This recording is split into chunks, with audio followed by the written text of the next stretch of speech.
Ngibingelele kuwe mlaleli, ngathemba ukuthi uyaphila. Mina ngizocela kuwe laphana-ke ukuthi-ke uma ngabe usamusha leli khasi-ke leli-ke wenze okulungile-ke laphana-ke ucindezele-ke ibhathini subscribe nje, akubizi imali, kumahhala nje, ukhipha nesenti-ke elimnyama-ke leli-ke khona uzokwazi ukuthi-ke uyithole zonke-ke iy'ndaba-ke ezintsha-ke ezenzakalayo-ke kulo-ke leli khasi-ke leli-ke ongakwenza-ke nje lapho-ke njengamanje uzicindezele-ke lelo bhathini lelo-ke elibovu-ke usubscribe, udaba kulethele lona namhlanje. Sike njengoba sonke sazi kade kutrenda-ke ey'nkundleni zokuxhumana-ke namhlanje ukuthi-ke uKhumalo usexoshe uJacob Zuma-ke laphana-ke kwinhlangano-ke i-MK Party-ke i-IEC laphana-ke besiphumela-ke obala-ke yacacisa ukuthi-ke uJacob Zuma usenguye-ke umuntu-ke osakwi-bylaws laphana-ke kwiqembu-ke le-MK-ke yabhala-ke incwadi-ke yasho-ke yaveza ukuthi iyakubona konke okwenzakalayo-ke yase-ke yacacisa ukuthi hhayi kusawuJacob Zuma-ke impela osakwi-bylaws paper-ke. Incwadi-ke yayo i-IEC ifundeka kanje uma ngikufundela.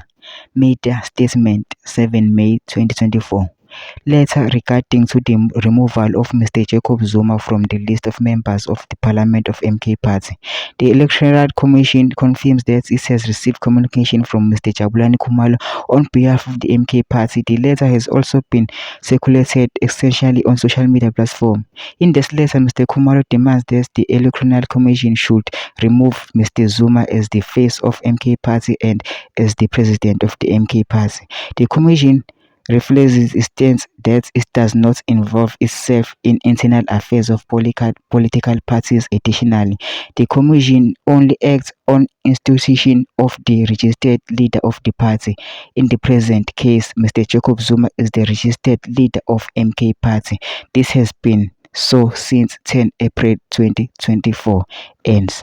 Issued by the Electoral Commission ensuring fair. Please subscribe.